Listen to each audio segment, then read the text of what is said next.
I have a few notes here that I wanted to tell you about.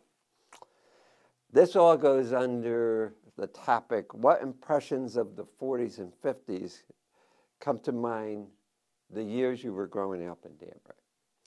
So I jotted down a few things, and I want to give you a few details. Probably one of the most outstanding things would be a busy Main Street in Danbury. That was the center of the community. And if you want to buy something or meet somebody, that was the place that you did it. We used to say that on Saturdays afternoons, if you wanted to walk down Main Street between the post office, say up towards the library, you had to watch your step where you'd get bumped off the sidewalk. There were so many people walking back and forth. And everything was there that you needed. There were hardware stores, bakeries, clothing stores. I made a list of upscale men's stores where you would go to buy a suit, for example. And I just made a little list. There was Hartwell Brady, John McClain's, Froman's, Imperial Clothing, Max Men's Store, Hamilton Clothes, Feinson's, and so forth. And there were 3 or 4 shoe stores there, Markoff's, National Shoes, and so forth. So there was competition among these stores for the business, but definitely this was the place to go. Of course, at that time, there was no mall, there were no shopping centers. By the time that I was going to Western Connecticut, it was Danbury State Teachers College at that time. That was probably, let's see, in the late 50s. There were rumors of shopping centers coming. The chief one was up in Brookfield on what was then the White Turkey Road, called Candlewood Lake Road today. And there was going to be a shopping center put in there with a huge parking lot so that people wouldn't have to worry about putting coins in the meters and that kind of thing. So naturally, as you see, that has completely been fulfilled, and there's shopping centers on both sides of the roads out there. And the businesses, and for the most part, have moved away from Main Street. Of course, in the 80s, when the mall opened up, the large businesses, stores in downtown Danbury were pretty much subdivided and so forth. But there was also restaurants down there. There were 5 and 10 cent stores. As kids, we would go down there on our bicycle and we could buy whatever we wanted, comic books, toys, so forth and so on. And this shopping area extended down White Street in an easterly direction out towards the railroad station. One of the most vibrant places was Rocchino's Sporting Goods.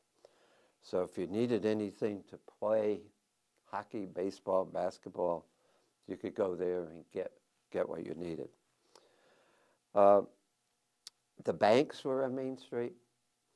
There was the Union Savings Bank of Danbury, City National Bank, Danbury National Bank, and that was it for banks. There were no branch banks in the area.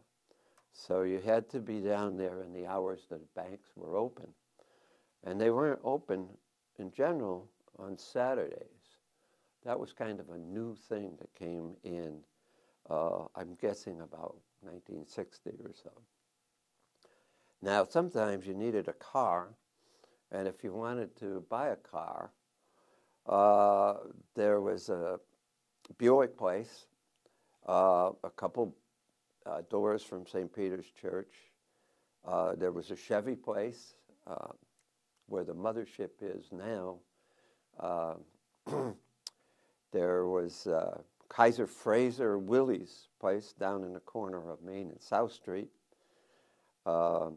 Packards, which were very popular and very prestigious, were sold down in the building opposite the old jail, just past Worcester Street, going south. So, and there were other car agencies around the downtown area too. Chrysler, Plymouth, Studebaker, Chevy. I think we mentioned Chevy before. But that's where you went to buy a car. So you can see that the town came together on Main Street.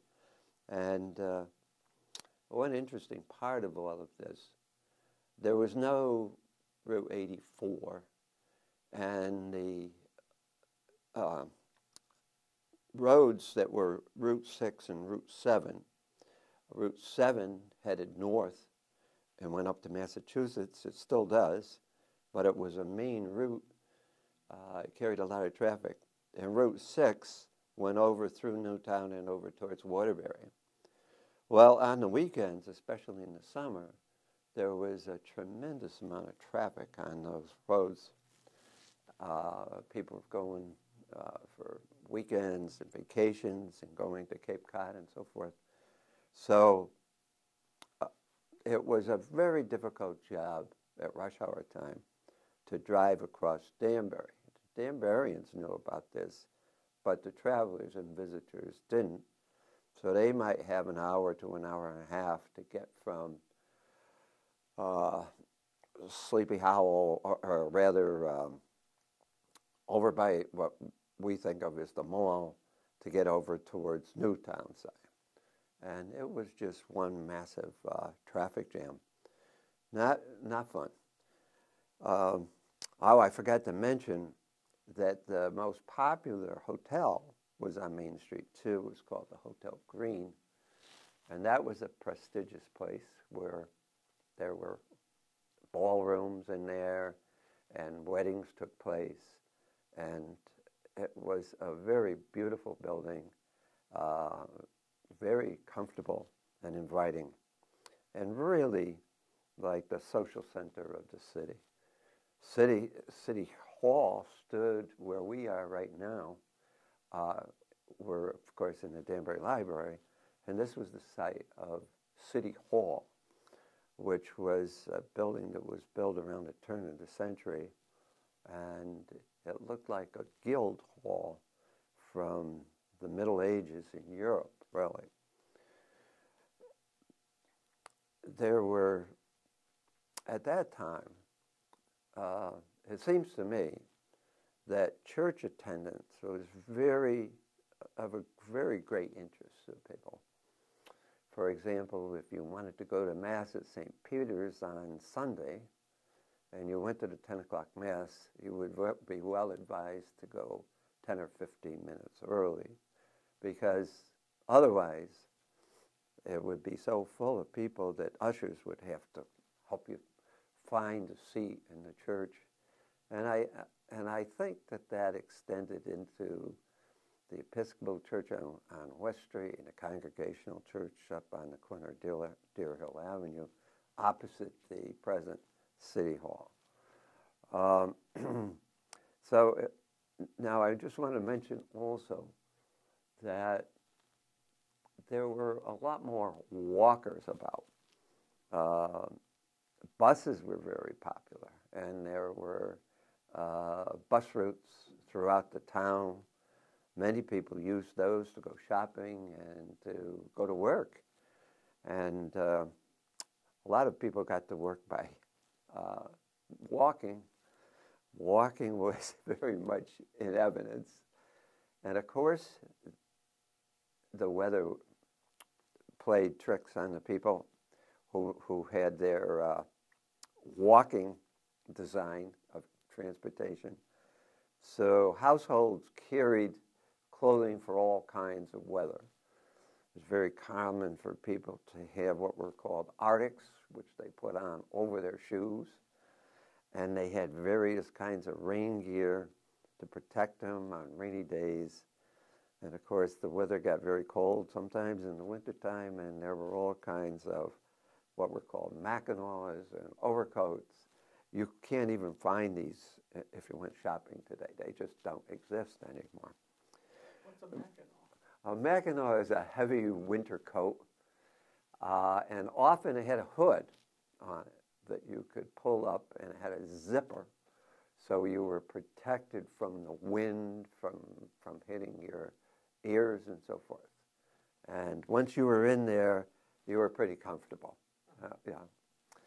And that's just one mode of dress that was appropriate for those times. But since people are in cars all the time now, they don't need all of those kind of things. We're in the hat city of the world. Danbury was famous for hat manufacturing.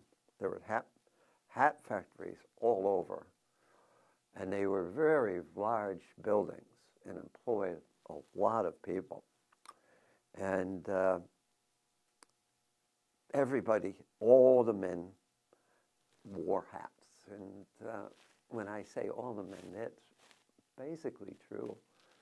You didn't go out of the house to go to the store for shopping or anything like that, or go to work without a felt hat on. And that was just considered a social obligation, so that your neighbor would have a job in the hat factory. And one of the things that helped carry that tradition of hat manufacturing in Danbury was the railroad. The goods came in on the railroad, the fur, and the hats went out on the railroad. And they went out to practically all over the world. I think at one time there was approximately 40 hat factories in Danbury. And as I say, a large share of the population worked in hat manufacturing or hat retailing. I forgot to mention when I was talking about Main Street, the movie theaters were down on Main Street also, right across the street from the... There were three. The Palace was across the street from the library, and that was the most opulent one. And the name of it was the Palace, and it really was a palace. When you went in there, it was designed to welcome you into kind of another world. It was gorgeously appointed with the rugs, the decorations, the lights, and it was a very, very inviting and comfortable place. And next to it was the Empress Theater, right next door. So there were two theaters right next to each other. And then there was a theater up on Elm Street, which is called the Capitol. And that probably was the least popular, but it carried on, and it was in business for a long, long time. So for your movie going, you went downtown to Danbury too. I always remember maybe a week or two before school started, there would be always a special to invite the kids to go down and see a feature film plus maybe a dozen, 15 cartoons. And there would be a line going from either the Empress or Palace up Main Street, probably close to Liberty Street.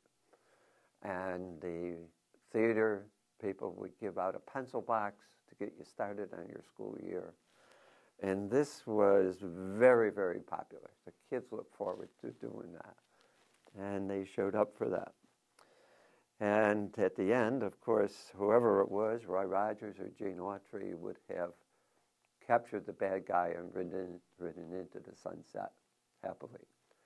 And that's after a full hour or so of cartoons, Bugs Bunny and all of that kind of stuff. Now, another thought about this time is that the local media was very important to the people. Practically everybody received the News Times. A lot of people referred to it as the Danbury Evening News, which had been the name of a paper in history in Danbury. And people still called the paper by that name, although it was now the News Times. And it featured local news. There were reporters to cover school board meetings, common council, or city council meetings. Also, they had a lot of reporting about local sports. The whole business of local sports was very, very different from today. And I think one of the changes there was television. When television came in the early 50s, people started to watch the games on television, and they withdrew from some of the popular entertainments that went on. Danbury had a city baseball league where there were 5 or 6 local teams that played in that league. And there was also a fast-pitch softball league that featured 2 games a night, an early game that started about 6:30 and a later game that started about 8:30 and went to 11 o'clock. And that was down on Triangle Street. And baseball was played on Lee's Field, which is right next to the Lee Hat Factory. And Lee's had a team called the Leecos, which played in the league, and they played on Sundays from teams that came from Bridgeport, Waterbury, Norwalk, and so forth. And these games, like after the war in the late 40s, were very well attended, and there was a lot of conversation about the games and the players and so forth. And all of this was reported in great detail in the paper. And I remember let's see, it must have been about 1951, the Exchange Club brought in the Little League. And the News Times had a team in the Little League. They started out with 4 teams, and that expanded to 6 teams, and then 8 teams. And that got very thorough coverage. The News Times had a very popular team in the league, and all those games were reported in great detail. There would be a story in the paper every day about the Little League, most of the time about the City League. And bowling was a very, very popular sport. And WLED would have the bowling scores every morning if you turned on about 7:30. And the bowlers were local heroes. And this was a conversation that went on all of the time, predicting who would win and so forth. The War Memorial was opened in 1951, and that was the center for basketball. There was all kinds of inner city basketball, plus visiting teams to come in and play. Some of these players that were on teams had established reputations, say in maybe Yale or Columbia or someplace, and they were well known. They were national figures, and they would be on teams that would come in and play. And Danbury had 2 semi-pro football teams, and one of the teams was the Bulldogs, the name of the team was, and they had a rival team, and at the end of the season there would be a playoff to see who was the city champion and win the mayor's trophy and that kind of thing. And that took place over and back at Danbury High School, which was on White Street and Fifth Avenue. It's now Whitehall as part of Western Connecticut State University. And there was a very large section of bleachers there, and you had to go early to get a seat for that. I should have mentioned that when we're talking about modes of transportation for the people, And for elementary school and junior high school students and even high school students, bicycles were very, very important. At the high school, there were bicycle racks outside the building because students would come 2 or 3 miles to go to high school, and a bicycle was important transportation. And the whole bicycle culture was fully advertised in all the magazines. There are many popular brands of bicycles and different configurations of bicycle tires. Some people wanted white wall tires, different widths and so forth. What did you have? Well, I thought I was the king of the hill because in 1945, when I was, let's see, where would I have been? Probably between 4th and 5th grade. My brother came home from the Army. He had been in the Army at the end of the Second World War. And for Christmas, he got me a red Columbia bike. And that's just what I wanted. And I remember Christmas Day taking it out and riding it. And there were patches of snow and ice all over the place. But that didn't bother me. I had the bike, and I held onto that bike and took care of it and waxed it and all of that kind of thing. Never left it out in the rain.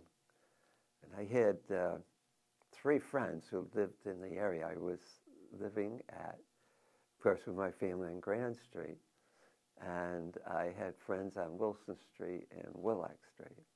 And we were all the same age. And summer days, we could just hop on those bikes and go. And our mothers didn't question us. They knew we would come home when we got hungry. And we could go off to Putnam Park, which was a considerable ride. And one place we liked to go was up to Brushy Hill. There was a little hut kind of a building up there. A man was working in there, and he had these huge discs, and they were the programming for WLAD during the day. They would play songs, and that was the entertainment that carried the station through the day. And he had it on cruise control, and he would come outside and talk to us, and we would just banter. So that was one of our favorite destinations.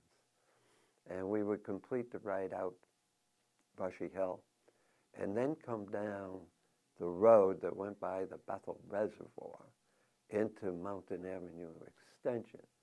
And that was a very, very severe hill. And you were kind of taking your life in your hands going down that hill, so you had to use some caution. And one of my friends didn't use caution at all. He would pump to get going even faster than the hill was carrying him. But that's the kind of thing we did. We had a goal that we were going to pump our bikes up Seeley Street, which probably was the hardest hill in Danbury. It goes from Mountainville Avenue, passes Houseman Street, and goes to Deer Hill Avenue. And to get your bike up that hill, you had to do a number of, I don't know what you would call them, there's probably a term for them, but you would pump and then glide down a little bit and then start pumping really hard to get yourself up to the next round. So you would maybe have gained 15 or 20 feet, and then you would do it all over again. That's how you got up Seeley Street. And I remember the day that I finally accomplished that, because my 3 friends had told me that they had already done that. So I had to do it. So that was one of the little challenges that we had. And our yard on Grand Street was kind of the neighborhood park. We had a big lawn out back of the house. We played football and baseball there regularly. And if we were having a late dinner, we would be in the house eating. And the kids from the neighborhood would show up, and you could hear the ball hitting the bat and the ball slapping into the gloves and so forth. And that's the way it went. Did you go out and join them after Of course. Oh, yeah. Everybody was welcome. Dad, you're like, oh, I gotta eat faster. Of course. Well, we put in a lot of plugs to eat early so that we wouldn't miss any of that. And I remember times that there were so many bicycles out on our front sidewalk that the people couldn't walk by. So we would get a call from my mother or father to come out and straighten out the bicycles so people could go by. So in the middle of all this, my father was a strong advocate of growing flowers. And he worked on that. That was his hobby. So his flower gardens were in a certain amount of jeopardy with all these ball games going on all the time. But he never complained about that. And we had a table tennis or ping pong table in the basement. So we could gather in there. I remember being in there on Sunday nights playing ping pong when I was in high school. And we'd tell our parents who were watching the shows on TV, like Ed Sullivan, there would be certain performers like Elvis and so forth. And we would caution them to come and get us so we could all go up there and see this. And one other phenomenon in the 50s in television and entertainment was boxing. There was boxing on Wednesday nights, I know, and Friday nights. Friday nights would come from Madison Square Garden. And boxing was enormously popular. People knew the boxers of the different rankings, heavyweight, middleweight, so forth and so on, light heavyweight. And they would have their favorites, and these boxing matches would go on. And people would gather in living rooms to watch these together and talk and so forth. So that was a real strong phenomenon when television came into view. Of course, at that time, every house had an aerial on the roof. And the TV signal came out in New York City. Danbury was like in a fringe area. So some people got better pictures, better reception on certain stations.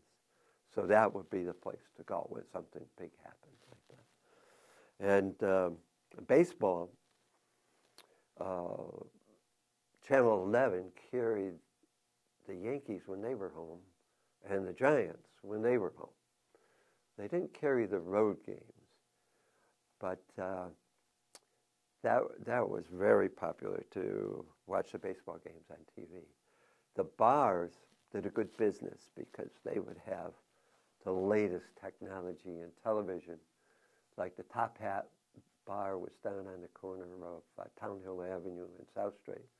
And I can remember as we would be going back and forth to the ball field down at Lee's Field on Triangle Street, we would stand outside the Top Hat and view the game through the window or the door for a few minutes before they shoot us away. And so we got a real good picture of what was going on. We knew all the players on all the teams by name. In those days, the game was played differently. Teams would have the same lineup day in and day out. And you just know when the Yanks played the Red Sox who was going to be in the game. You know, it was just part of the script. There weren't players going from one team to the other team, and for more money and everything like that. No. That did not happen. The teams owned the players. They called it the reserve clause, and you only could play for that team, and you had to haggle for your salary. Even the very good ball players had to haggle for their salary. People like Yogi Berra with the Yankees and Phil Rizzuto and those kind of players had to get into a sparring match with the ownership in order to get a raise. So that came later on when the man's name was Curt Flood, who played for the Phillies. He took on a court case, and that led to breaking that reserve clause and letting the players be free agents where they could go around and sell their skills to different teams. Of course, the salaries went up astronomically at that point. So the ticket prices and all the other things to support all of this. But I would say that unquestionably in the 50s, baseball was king of all the sports. If you went into a store that sold magazines, in the sports section, most of the magazines would be about baseball, unquestionably. People would buy those and talk about them. And it was very, very popular. You probably, when I was talking about boxing, I wanted to just mention a couple of names. There's Joe Louis, Joe Walcott. They called him Jersey Joe Walcott. Ray Robinson. And there was the very famous rivalry between Rocky Graziano and Tony Zale. And that was kind of a legendary, epic series of fights. There were 3 fights. And Rocky Graziano was featured in a book. I think the name of it is Someone Up There Likes Me. And he wrote this story about he came out of very humble surroundings, and his neighborhood was involved in crime and so forth. And he rose above all of that by his boxing success. And that was part of the media at that time. And reading, it seems to me that reading played an enormous part in kids' lives. I can remember taking my comic books. Everybody had a stash of comic books. That was a big thing. How big was your stash? No, well, it varied. How big was your stash? Considerable. Considerable, yeah. What, Yeah. hundreds? No. I would say maybe 20. 20? And of course, my brother had his, and my brother Dick. And what we would do, and I like this very much, we would get together on somebody's lawn on a hot summer day. And each person would bring his comic books and have them there. And so the other kids could look them over and take the ones that what they wanted to read. And so we would have a reading session that lasted maybe an hour or 2 hours. And then the idea was to give the books back to the person you borrowed them from. So you had your own like titles like superhero that you would collect. Yeah. Someone else would have like say Green Lantern. Another person would have the Flash. You know, something like that. Flash Gordon was big. The Lone Ranger. Let's see, Captain Marvel was big in those. I know he's big now, but he was big in those days too. And the Cowboys, Gene Autry and Roy Rogers, there were comic books about them. Really? Wow. Yeah. It was a very popular entertainment. Now, did your parents look down on that? Because no. I know there was like a code to make comics a little bit more respectable because they said that comic books caused teenage delinquency, so to speak. Not in this era. They were basically very similar to the comics in a newspaper.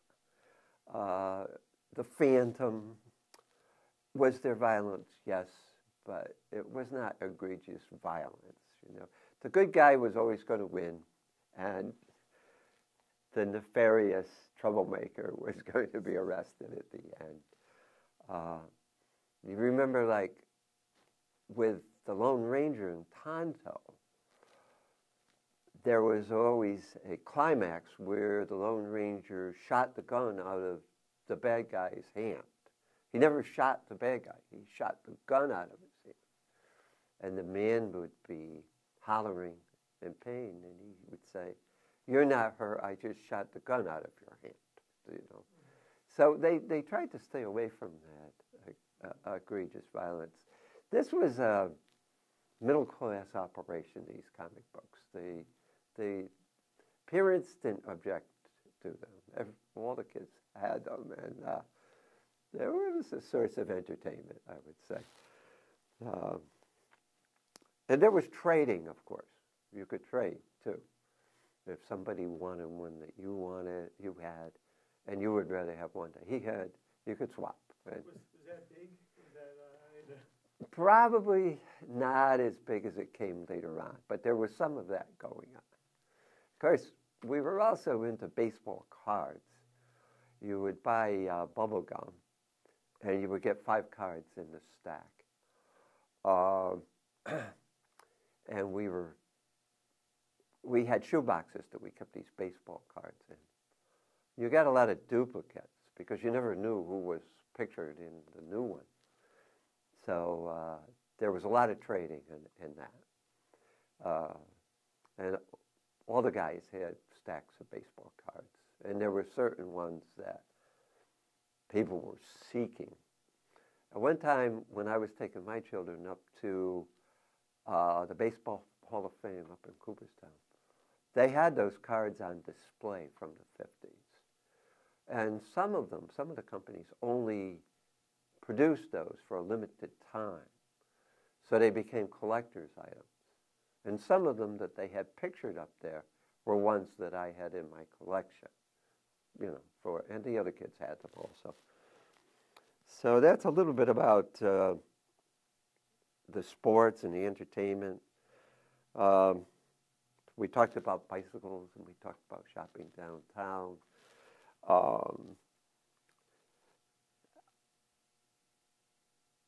Money was always an issue too, getting it and spending it. What was the average take home for a family? Say, I would assume a family of mom, dad, a couple of kids. I would assume the dad would go to work very rarely, unless I believe the mother would go to work. In my case, most of the women, the mothers, were at home. Mm-hmm. They did not go out to a job.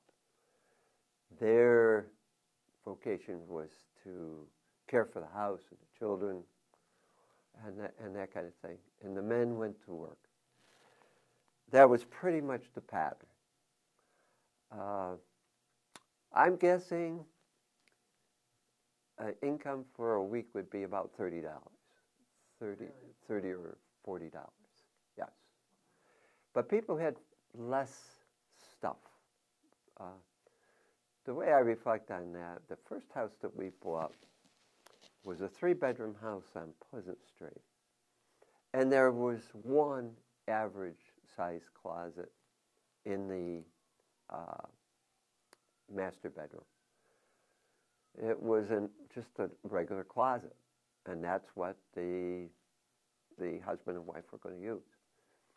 Later on, we moved to a slightly bigger house up off Golden Hill, and the master bedroom has 2 double closets.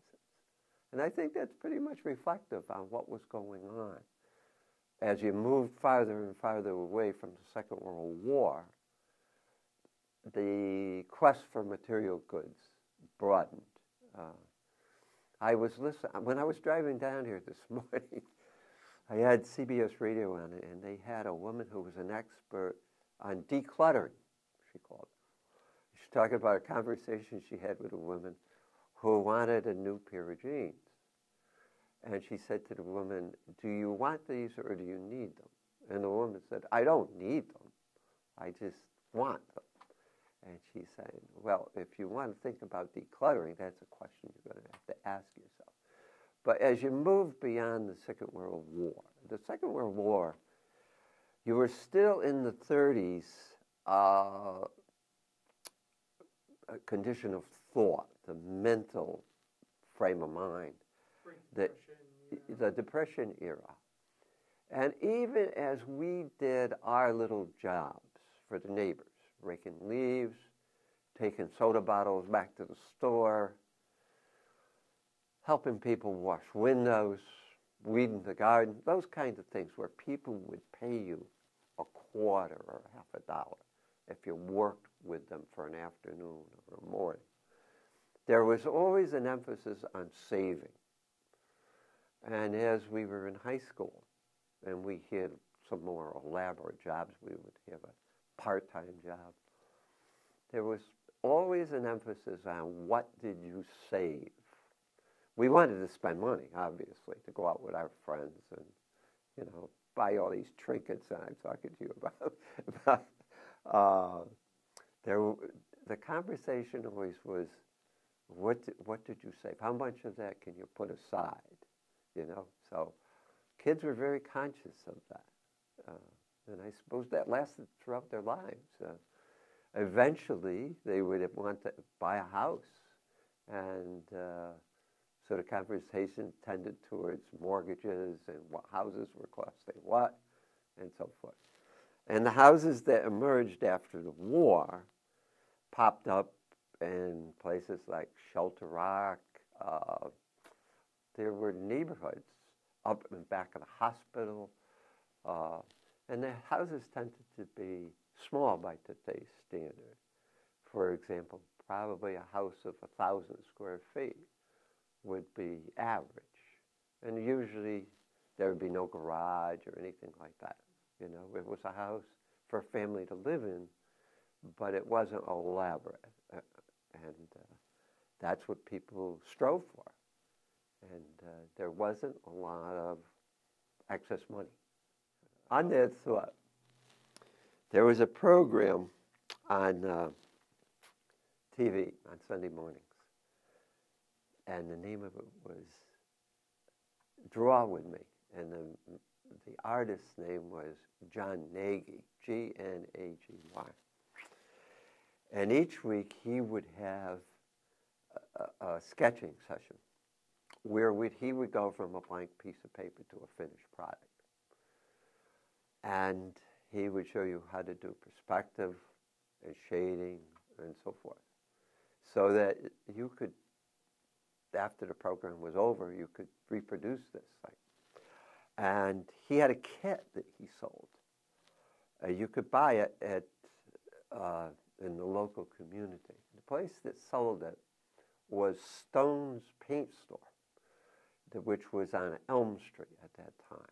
This was a very popular store. It's where you went in Danbury to buy paint. And they would mix any color you wanted and so forth and so on, and give you all kinds of advice what to do. So I was fascinated with this because I love to draw. So I saved my money, and I went down there and bought a John Nagy kit. How much was it? It was $1. Okay. It was $1, and you got the complete thing. You got a big sketch pad. You got different bars of charcoal of different widths. He had what he called a kneaded eraser in there, which you would knead with your hand, and you would erase out the preliminary lines and so forth and so on. $1. So that, why I mentioned that is pretty much exemplary of the times. And that was about 1951 or so. I think I may have been in 8th grade at the time that I was watching that show, or a freshman in high school. And that was popular for a long time. And when you went to different people's houses, you could see how people had taken those lessons and put them into effect, and their pictures would be around in the house someplace, and maybe on the refrigerator or someplace. So, but another thing I just wanted to mention, and I don't want to end on this because it's not the happiest idea, but wars were very much in everybody's consciousness. The United States was in the First World War from 1941 to 1945. And that was part of everybody's lives. People in your family were, I mean, it was just accepted that as soon as you got out of high school, you would go in the Army or the Navy or the Air Force. That's what everybody wanted to do, to get into the war and fight for the country. It was an era of very high patriotism. And the papers were full of the stories of what was going on over in the South Pacific and in Europe. There would be maps every day of the battles and reports. about the casualties and so forth. And all the families were touched by this. And people had what was called victory gardens, where they were growing their own food. Even if they had the tiniest little yard, they would fence it off so that the animals wouldn't get in, and they would grow vegetables and so forth. That was very, very common. And there was rationing. If you had a car, there was rationing about buying tires, about buying gasoline. So you had to really watch what you were doing. And certain food products were unavailable. Butter, for example. Sugar. Sugar was rationed. Meat was rationed. And can you tell us like a week of like, say, or like a month, like what was your a typical Danbury family's rations during the Second World War? Well, everything you thought about buying, you had ration stamps. And you would have to apportion those for your week. I don't know if they came out weekly or monthly, but and I don't really know how you got them, if you had to go and pick them up someplace or they were mailed to you. I just don't know that. But everybody had them, and they were part of your thinking all of the time. And you just couldn't go out and buy porterhouse steaks or hams or pork chops or whatever that you would think would be normal now. You wouldn't give it a second thought. You just go buy it if you wanted it. But in those days, maybe you could choose one of those things once every 2 weeks, you know, and because that would use up your ration stamps. And there were all kinds of meat substitutes. The diets changed, and there were ads in the magazines. The magazines were very popular, like Life, Saturday Evening Post, Collier's, so forth and so forth. And there would be ads for these different meat substitute products. I remember looking at an ad where I go to have my oil changed. They have the old magazines from the 40s and 50s. I was looking at it. And this family was jubilant because they had real maple syrup to put on their pancakes that they were going to have for supper. And that was a common event. There was a product that's still available today, but it was very popular. It was called Spam. And people made jokes about it. The comedians in the 50s talked about that all the time. But it was some kind of a meat substitute. Had a little bit of meat in it, but a lot of salt and pepper. That kind of thing. I don't think it got very much meat, really. And it would come in a can, and you open it up, and it was wrapped in some kind of a jelly substance, which you clean off. But there was all kinds of things about making soup and so forth. So the diets during the Second World War definitely changed. And everyone was okay with that because it yes, everybody was okay with it. Yes. People who needed to, a lot of people in Danbury drove to Bridgeport because Bridgeport had war implements, the factories there, and there were carpools from Danbury of people going down there to work. That was very common. And if you drove to go to something like that, your rationing for gasoline was more liberal. You could buy more gasoline if you could prove that you drove to a war industry. So that was part of the thinking. But after the Second World War was over, people wanted to change. They had come through the Depression, and they had come through the war. And the mores of the society changed. They wanted new things and different things, and spending increased. And the mood changed. Of course, television came in, and of course, that was a vehicle for advertising all kinds of products. And the ads were very real and appealing, and popular movie stars and so forth would advertise different products and so forth. So you went into a new era. And I remember, unfortunately, the day that they announced the beginning of the Korean War was on a Sunday morning. We had the radio on before we went to church.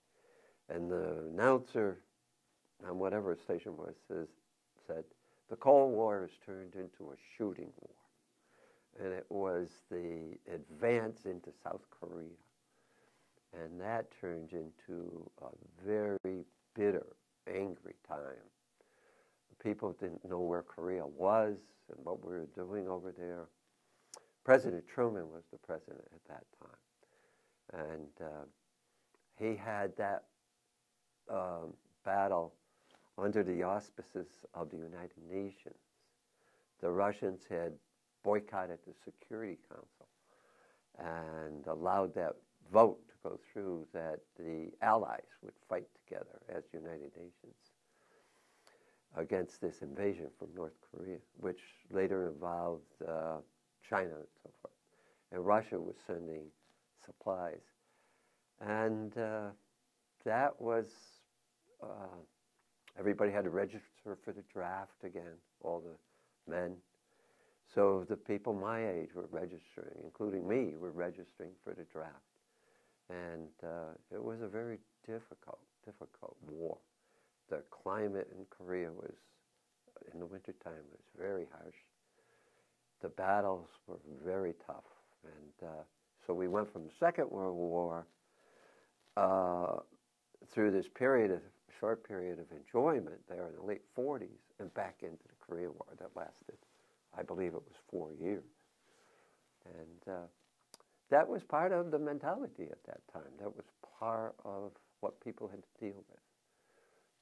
Their sons were going off to war again now. So when you talk about that period of the 50s, the wars were a very big part of the 50s.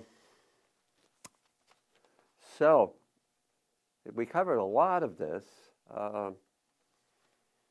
Could say, maybe you ask a question. Sure. Tell us about your winters here in Danbury. What would you do with your friends, buddies? Well, for one thing, down on, if you went out Mountainville Avenue, there was a ski lift there, and people skied down. There was a commercial installation where people could ski down the hill. And it was a rope that you grasped, and you would get pulled up to the top of the hill so you could ski down again. That was one of the things going on. Now, I have to tell you that cleaning up the snow was not as efficient as it is today. And we had some big snowstorms that almost crippled the whole Main Street and the shopping area. In 1948, there was a snowstorm. I call it the Harry Truman snowstorm, because we had a custom in our family that after I had my brother Dick with me, we shoveled our own property. It was a custom to shovel very neatly and very cleanly. You kept your walks clean because people walked. But our mother and father coached us to help the neighbors out. So as long as they had snow on their steps or sidewalks, we were volunteered to go and help them out, which was a good thing. We were very happy to do that. Except in that snowstorm, we were overwhelmed. We just had a very difficult time. On Grand Street, we were on the east side or the Main Street side.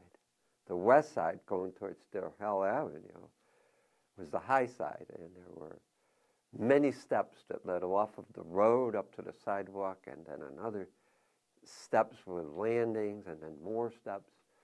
And people would have walks that went around their houses because the driveway for those houses was out and back. And they had to get all that cleaned up. It was a big deal. And we were involved in cleaning all of that up. But there was skiing. In our yard, we skied because our yard sloped down in the direction of Main Street. And so we set up a ski course there. And sliding on sleds and toboggans was very, very popular. And the Ridgewood Country Club was one of the places where people from all over town would go to go sliding and tobogganing and so forth. They had great hills and so forth. And we were used to being outdoors. There was a basketball court in back in this playground at St. Peter's, the recess yard and so forth. There was one in back of Main Street School. That's right down the street here, a couple addresses down Main Street going towards South Street. And there was a basketball court there. So you took your shovels and you shoveled off the court and you played basketball outdoors. You would have a sweatshirt or a sweater on. And my brother, Dick, happened to be, he was a very social guy, knew everybody, talked to everybody. And he got in friendly relations with the custodians, both at the Episcopal Church on West Street and the Congregational Church on Ontario Avenue. So we had an in for indoor basketball sometimes. When they would have teams, but if they weren't past practicing, we could get in there. And I remember even going down to the War Memorial. That had a full schedule. But if we waited for all the events to be over, we could play like on Saturday nights. And I remember one time they had a dog show. We went down to play basketball around 8 o'clock. We had to wait till about 10:30 to get out on the court to play. But that was great. We were there, and we were on a basketball court. So you found ways to keep yourself entertained, you know. And there were trips like in football season. You could go on the train to New York to watch the Giants in the National Football League. And Madison Square Garden was very popular for both college games and professional games. And the prices were nowhere near what they are today. So very reasonably, I remember, like, to go to see the Yankees or the Giants, we would pay $1.25 that time. You know, so, and we would go on Sundays because they played doubleheaders. So we loved it. So that's a little walk through the 40s and 50s from my point of view. And I imagine if people watch this, they would have parts of this that they would criticize and say, no, that's not the way it was. But all this was one person's impression. From bicycles to wars to shopping to walking. Okay, thank you very much. Thank you.